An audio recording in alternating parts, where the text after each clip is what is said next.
नमस्कार मित्रांनो, महाराष्ट्र शासनाच्या वन विभागाचा एक महत्त्वाचा उपक्रम हरित महाराष्ट्र समृद्ध महाराष्ट्र अंतर्गत 10 कोटी वृक्ष लागवड कार्यक्रम। तर मित्रांनो, हा जो महत्त्वाचा कार्यक्रम आहे, या अंतर्गत महाराष्ट्राच्या जवळपास 25 विभागामध्ये हा कार्यक्रम सुरू आहे आणि आपल्या जिल्हा परिषद शाळांमध्ये सुद्धा या कार्यक्रमाची अंमलबजावणी आपल्याला करायची होती।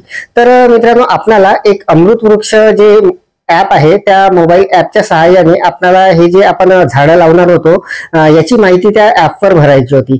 तर याचा एक व्हिडिओ मित्रांनो आपण बघितलेला होता। हे जे अमृत वृक्ष ऍप आहे, हे ऍप आपण आपल्या मोबाईलमध्ये डाउनलोड कसं करायचं आणि त्याला सुरू कसं करायचं याची माहिती बघितलेली होती। परंतु आपल्याला हे जे वृक्ष लागवड करताना जे फोटो आपल्याला अपलोड करायचे आहे, ते प्रत्यक्ष ते वृक्ष लागवड करताना तिथेच काढायचे होते, जिओ टॅगिंग करायचं होतं।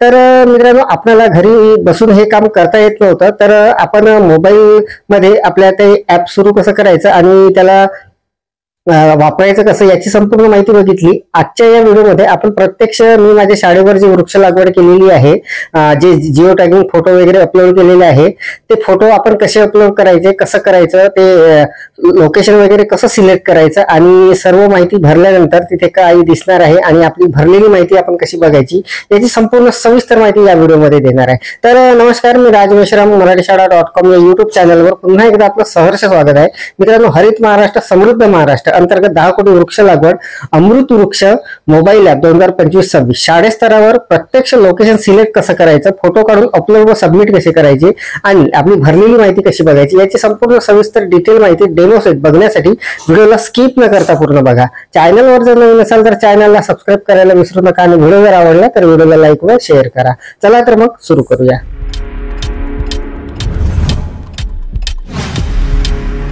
लागवडीची स्थळ नोंदणी, जिओ टॅगिंग इत्यादी मूलभूत माहिती अपलोड करण्याची सुविधा वन विभागाद्वारे विकसित करण्यात आलेल्या अमृत वृक्ष या मोबाईल ॲपद्वारे वापरकर्त्या विभागास उपलब्ध करून देण्यात येत आहे। संपूर्ण जे काही झाडं आपल्याला सिलेक्ट करायचे आहे ते सिलेक्ट करून त्याची संख्या वगैरे टाकून घेतलेली आहे आणि त्यानंतर आपल्याला खाली यायचं आहे। तर मित्रांनो बघा, ही जी माहिती आहे मागच्या व्हिडिओमध्ये आपण बघितलेली होती। आता मी प्रत्यक्ष माझ्या शाळेवर जे काही वृक्षारोपण केलेलं आहे आणि अमृत वृक्ष ॲपवर त्याची माहिती जी भरलेली आहे ते आता प्रत्यक्ष आपण पाहणार आहोत अगदी सहजपणे।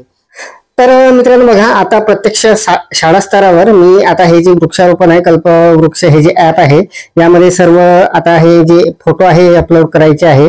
तर मी आता शाळेवर आहो आणि इथे आम्ही आता सर्व खड्डे वगैरे खोदून आमचे झालेले आहे आणि आता हे फोटो आपण जिओ टॅगिंग करणार आहोत इथे आणि सर्व लोकेशन वगैरे इथे सिलेक्ट करणार आहोत। तर बघा, मी ऍप सुरू करून घेतलेला आहे। आता इथे मी हे जे स्थान निश्चित करा आहे यावर मी क्लिक करून तिथे ते स्थान वगैरे निश्चित करणार आहे आणि आता बघा, हा जो फोटो आहे हा अशा पद्धतीने घ्यायचा आहे। कॅमेऱ्याच्या आयकॉनवर मित्रांनो आपल्याला क्लिक करायचं आहे। क्लिक केल्यानंतर बघा, माहिती भरून झालेली आहे, ठीक आहे म्हणून तिथे आलेला आहे। तर मित्रांनो बघा, इथे आता दुसरं झाड लावताना सुद्धा हे आमच्या शाळेचे विद्यार्थी आहे। इथे बघा, आता दुसरं झाड एक घेतलेलं आहे आणि तिथे हे झाड लावताना आता त्या कॅमेऱ्याच्या आयकॉनवर आपल्याला क्लिक करायचं आहे आणि अशा पद्धतीने तिथे फोटो घेऊन घ्यायचा आहे। तर मित्रांनो, अगदी सहजपणे आपलं हे काम होणार आहे। फक्त मित्रांनो, आपल्याला हा जो फोटो घेताना आपल्याला तिथे कव्हरेज असला पाहिजे, तेव्हाच हे ऍप जे आहे हे चालणार आहे। तर आमच्याकडे बऱ्याच शाळेमध्ये मित्रांनो हा प्रॉब्लेम होता, तिथे कव्हरेज वगैरे नसतो त्यामुळे। तर आपल्या शाळेवर जर कव्हरेज असेल तर आपलं हे जे काम आहे अत्यंत लवकर आणि अगदी सहजपणे होणार आहे।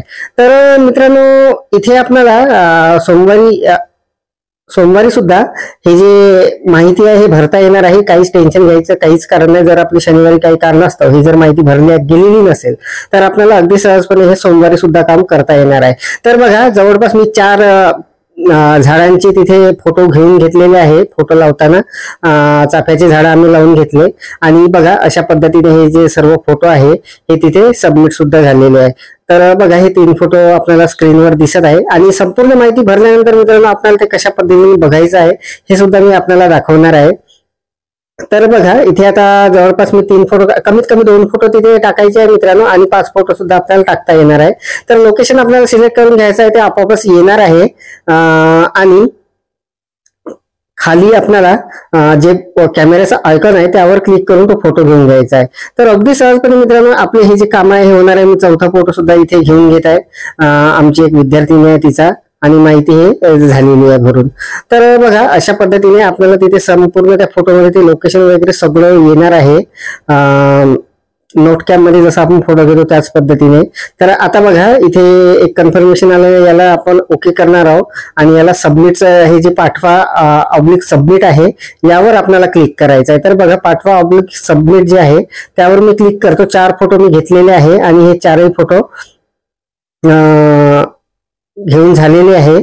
आता मी 5वा फोटो इथे घेणार नाही आणि याला सबमिट करणार आहे. तर बघा प्रोसेसिंग होत आहे. सबमिट वर मी क्लिक केलेलं आहे आणि लवकरच ही जी माहिती आहे ही भरल्या जाणार आहे, पुढे वरिष्ठ स्तरावरती जाणार आहे त्या ऍपमध्ये. तर बघा आता एक मेसेज आपल्याला दिसणार आहे इथे. इथे बघा लोकेशन मॅप सक्सेसफुली म्हणून आलेला आहे. म्हणजे ही जी माहिती आहे मित्रांनो ही आपली भरल्या गेलेली आहे. ही आपल्या ऍपमध्ये आपल्याला कधी बघता येणार आहे. तर मी आता समोर आपल्याला सांगणार आहे नेमकं आपल्याला ते बघायची कशी आहे. तर अशा पद्धतीने मित्रांनो आपल्याला ही जी माहिती आहे कल्पवृक्ष ऍपवर भरता येणार आहे. आपल्याला ज्या दिवशी ते शाळेवर आपण ते फोटो घेणार आहात किंवा वृक्षारोपण करणार आहात त्या दिवशी आपल्याला ही माहिती तिथे प्रत्यक्ष भरायची आहे, त्याशिवाय ही भरता येणार नाही आहे. तर अगदी सहजपणे मित्रांनो हे काम आपलं होणार आहे. आता मी प्रत्यक्ष आपल्याला ऍपवर नेऊन दाखवणार आहे आपली माहिती कशी बघायची. तर शाळा स्तरावर मी ती माहिती भरून घेतलेली होती. आता मी हे जे कल्पवृक्ष ऍप आहे या ऍपमध्ये ती माहिती आपल्याला दाखवणार आहे जे मी भरलेली आहे शाळा स्तरावर. तर बघा या ऍपमध्ये मी पुन्हा आलेला आहो आणि अशा पद्धतीचा इंटरफेस आपल्या समोर येणार आहे. तर मित्रांनो आपण ती माहिती भरण्यासाठी हे जे पहिलं टॅब होतं वृक्षस्थान प्लांटेशन लोकेशन यावर गेलेलो होतो आणि इथून ती माहिती भरलेली होती.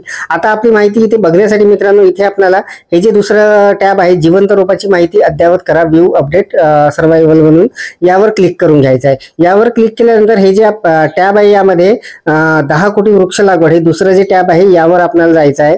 यामध्ये आपण ते माहिती भरलेली आहे. तर बघा यावर मी क्लिक करतो. यावर क्लिक केल्यानंतर येथे स्टेजवर येणार आहे आपोआपच ही माहिती आपल्याला दिसणार आहे. अशा पद्धतीने ही मित्रांनो जी माहिती दिसत आहे ही मी माझ्या शाळेची भरलेली माहिती आहे. तर इथे बघा इथे आपण जे फोटो टाकलेले आहे ते इथे दिसणार आहे. इथे एक चिन्ह आहे डोळ्याचं, यावर जर आपण क्लिक केलं तर आपल्याला अशा पद्धतीची संपूर्ण माहिती आपण भरलेली दिसणार आहे. आपण जे काही फोटो तिथे अपलोड केलेले आहे ते अशा पद्धतीने दिसणार आहे. तर बघा याला जर आपण डावीकडे स्क्रोल केलं तर आपण जेवढे फोटो तिथे अपलोड केलेले आहे ते सर्व फोटो आपल्याला अशा पद्धतीने इथे दिसणार आहे. किती फोटो केले कोणते केले ते माहिती तिथे मित्रांनो खाली लिहून आलेली आहे. जसं मी फक्त माहिती भरण्यासाठी त्या दिवशी फक्त चाफ्याचे 4 वृक्ष तिथे लावलेले आहे आणि तिथे कमीत कमी 2 वृक्ष लावून त्याचे फोटो अपलोड करून सुद्धा आपलं हे काम होणार होतं. तर अशा पद्धतीने मित्रांनो आपल्याला ही माहिती भरायची होती या ऍपमध्ये कल्पवृक्ष ऍपमध्ये. तर बघा इथे आता वृक्षस्थान प्लांटेशन यावर जाऊन आपण परत तिथे दुसरी माहिती भरू शकतो. दुसरे झाडं लावून त्याचे फोटो वगैरे अपलोड करू शकतो किंवा नुसतं आपण माहिती सुद्धा आपल्याला भरता येणार आहे. आपण कमीत कमी 5 फोटो तिथे अपलोड केले तरी आपलं हे काम पूर्ण होणार आहे. आणि मित्रांनो यामध्ये हे जे दुसरं टॅब आहे जिथून आपण सर्व माहिती बघितलेली आहे इथे आपल्याला पुढच्या वर्षी मित्रांनो हे जे आपण झाडं लावलेले आहे या झाडांची माहिती आपल्याला पुढच्या वर्षी तिथे द्यायची आहे. किती झाडं जिवंत वगैरे आहेत तर ते स्टेज 2 मध्ये येणार आहे आणि सध्या तिथे काहीच दिसणार नाही आपल्याला, ते पुढच्या वर्षी दिसणार आहे.